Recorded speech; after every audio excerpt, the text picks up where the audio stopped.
Hello students. देखिए, आपको दो पॉपुलेशन मीन्स के बीच में डिफरेंस कैलकुलेट करना है, लेकिन आपका जो बेसिक अजम्पशन है नॉर्मेलिटी अजम्पशन वो वायलेट हो चुका है। यानी आपके जो सैंपल ऑब्जर्वेशंस हैं उनका डिस्ट्रीब्यूशन नॉर्मल नहीं है। डिस्ट्रीब्यूशन नॉर्मल कब नहीं होगा? जब उनका मीन मीडियन मोड इक्वल नहीं होंगे, या हम कहते हैं अप्रॉक्सीमेटली इक्वल नहीं होंगे। तो उस केस में हम दो पॉपुलेशंस को कैसे कंपेयर करते हैं? तो उस केस में देखिए, हमें पता है हम क्या करेंगे, नॉन पैरामेट्रिक टेस्ट यूज करेंगे। तो आज की क्लास में हम डिस्कस करने जा रहे हैं पेयर्ड सैंपल साइन टेस्ट। तो पेयर्ड सैंपल साइन टेस्ट आपका पेयर्ड टी टेस्ट के इक्विवेलेंट है। पेयर्ड टी टेस्ट तब यूज होता है जब हमारे पास डिस्ट्रीब्यूशन नॉर्मल होता है, पेरेंट पॉपुलेशन नॉर्मल होती है। जब पेरेंट पॉपुलेशन अगर हमारी नॉर्मल नहीं हो तो उस केस में हम पेयर्ड साइन टेस्ट को यूज करेंगे। तो आप बने हुए हैं मौलिक क्लासेस की इस ऑनलाइन लेक्चर वीडियो में, और इस क्लास में हम डिस्कस करेंगे पेयर्ड सैंपल साइन टेस्ट। तो देखिए कैसे हम इसे परफॉर्म करेंगे। हमारे पास दो सैंपल हैं, पेयर्ड सैंपल हैं। फर्स्ट सैंपल को हमने xi से डिनोट किया है, सेकंड सैंपल को हमने yi से डिनोट किया है। तो जो बेसिक अजम्पशन है नॉन पैरामेट्रिक टेस्ट का वो यही है कि जो पेरेंट पॉपुलेशन हमारी होती है यहाँ पे, वो पेरेंट पॉपुलेशन क्या होगी, एक कंटिन्यूअस पॉपुलेशन होगी। तो मैंने कहा भाई जो फर्स्ट सैंपल मैंने लिया है वो एक कंटिन्यूअस पॉपुलेशन से लिया है जिसका डिस्ट्रीब्यूशन फंक्शन इस तरह का है, और सेकंड सैंपल हमने एक कंटिन्यूअस डिस्ट्रीब्यूशन से लिया है जिसका डिस्ट्रीब्यूशन फंक्शन हमने इस तरह से नोट किया हुआ है। तो हमारे पास टोटल n पेयर्स हैं, n ऑब्जर्वेशंस हैं। तो अब कैसे हम यहाँ पे टेस्टिंग करेंगे, हमारी क्या हाइपोथेसिस होगी? तो देखिए, जब हाइपोथेसिस की हम बात करेंगे तो हाइपोथेसिस होगी यहाँ पे मीडियन के टर्म्स में, क्योंकि डेटा यहाँ पे क्या होगा, हमारा ऑर्डिनल स्केल में होगा। एटलीस्ट हमारा जो xi ऑब्जर्वेशन होंगे या yi ऑब्जर्वेशन होंगे एटलीस्ट ऑर्डिनल स्केल में होंगे। तो हमें पता है जब हमारे पास मेजरमेंट स्केल ऑर्डिनल होता है तो उस केस में हम मीडियन का यूज करते हैं। तो मीडियन के लिए यहाँ पे हमने टेस्टिंग करनी है। तो यहाँ पे जो नल हाइपोथेसिस है वो यही है कि दो पॉपुलेशन मीडियन है उनके बीच में कोई डिफरेंस नहीं है। अल्टरनेटिवली हम अपनी नल हाइपोथेसिस को इस तरह से भी डिनोट कर सकते हैं, प्रोबेबिलिटी इज इक्वल टू 1/2। यानी हमें पता है भाई मीडियन का जो डिफरेंस है 0। अब जो डिफरेंस हम कैलकुलेट कर रहे हैं एक्चुअल में, यानी ये difference zi equal to xi minus yi, ये क्या होगा, सिमेट्रिक होगा, सिमेट्रिक अबाउट 0। यानी हमारे पास जो डिफरेंसेज आएंगे वो कुछ पॉजिटिव डिफरेंसेज होंगे, कुछ नेगेटिव डिफरेंसेज होंगे, और हम कहेंगे कि ये डिफरेंसेज क्या हैं, 0 के अबाउट सिमेट्रिक है। तो उस केस में पॉजिटिव डिफरेंसेस का चांस भी 50%, नेगेटिव डिफरेंसेस का चांस भी 50%। तो इस तरह से हम अपनी नल हाइपोथेसिस को p इक्वल टू 1/2 की फॉर्म में भी लिख सकते हैं। तो ये तो हो गया हाइपोथेसिस फॉर्मुलेशन। अब बात करते हैं प्रोसीजर की। तो प्रोसीजर में देखिए, हमने सबसे पहले क्या करना है, zi कैलकुलेट करना है, डिफरेंसेस कैलकुलेट करने हैं दोनों सैंपल ऑब्जर्वेशंस के बीच में। तो हमारे पास n डिफरेंसेज आएंगे।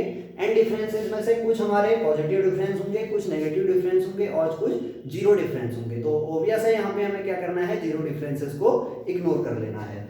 तो इसके बाद देखिए अजम्पशंस क्या क्या है हमारी यहाँ पे, जो zi की अजम्पशंस हैं। तो पहला अजम्पशन तो यही है कि सारे डिफरेंसेज हमारे क्या होने चाहिए, इंडिपेंडेंट होने चाहिए। यानी जो सैंपल हम लेंगे, चाहे वो xi वाला सैंपल हो चाहे yi वाला सैंपल हो, तो वो सैंपल क्या होना चाहिए, रैंडम सैंपल होना चाहिए। अगर रैंडम सैंपल है तो ये अंडरस्टूड है कि उसके ऑब्जर्वेशंस क्या है, आपस में इंडिपेंडेंट है।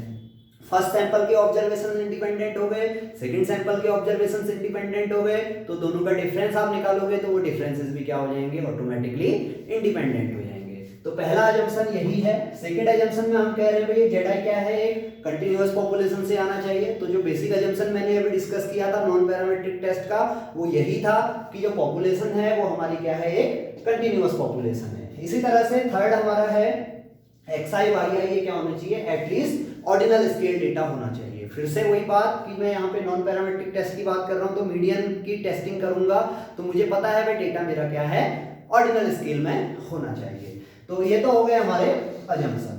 तो अब प्रोसीजर की बात करते हैं। प्रोसीजर में हमने क्या किया, देखिए फर्स्ट में हमने डिफरेंसेस कैलकुलेट कर लिए। फिर डिफरेंसेस में हमें पता चला भाई कुछ पॉजिटिव डिफरेंस है, कुछ नेगेटिव डिफरेंस है, कुछ जीरोस हैं। तो जीरोस को हमने इग्नोर कर लिया। अब पॉजिटिव डिफरेंसेस को हमने काउंट किया, तो हमारे पास r की वैल्यू आई। तो हमने कहा भाई if r equal to number of positive signs, तो ऑब्वियस है n माइनस आर हमारा क्या होगा, नंबर ऑफ नेगेटिव साइंस होगा। तो इस तरह से हमने अपने नंबर ऑफ पॉजिटिव साइंस और नंबर ऑफ नेगेटिव साइंस अपने इस डिफरेंसेस में ऑब्टेन कर लिए। उसके बाद हमें पता है भाई जो r होगा नंबर ऑफ पॉजिटिव साइंस होंगे, इसका डिस्ट्रीब्यूशन क्या होगा, बाइनोमियल डिस्ट्रीब्यूशन होगा with parameter n,1/2। Total observation हमारे n, हर एक की प्रोबेबिलिटी क्या होगी, 1/2 होगी। तो ये r का डिस्ट्रीब्यूशन क्या हो गया, बाइनोमियल डिस्ट्रीब्यूशन हो गया। तो इस तरह से हमारा ये प्रोसीजर कंप्लीट हो गया। अब प्रोसीजर हमारा हमें पता चल गया भाई r और n-r क्या है, तो हम अपने डिसीजन पे जा सकते हैं। तो डिसीजन क्या होगा, यहाँ पे डिसीजन सीधा सीधा है, reject h0 if p value less than equal to alpha. Alpha is our level of significance, alpha is probability of committing type first error.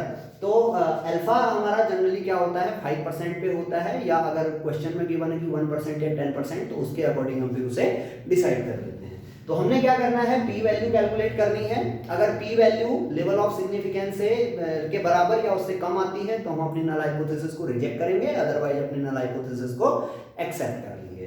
तो देखिए अब ये पी वैल्यू क्या होती है, तो पी वैल्यू हमने ऑर्डिनरी साइन टेस्ट में भी डिस्कस किया था। हमने कहा भाई अगर हमारे पास number of positive science r है तो हम 0 से लेके r तक की प्रोबेबिलिटी कैलकुलेट करेंगे जो बाइनोमियल लॉ से हमारी डिफाइन होगी। तो बाइनोमियल लॉ हमारा देखिए क्या है, NCx p to the power x 2 to the power n minus x। अब p क्या है, नल हाइपोथेसिस में 1/2 है। हमने सपोज किया है कि नंबर ऑफ पॉजिटिव साइंस और नंबर ऑफ नेगेटिव साइंस आने का चांस क्या है, इक्वली लाइकली है।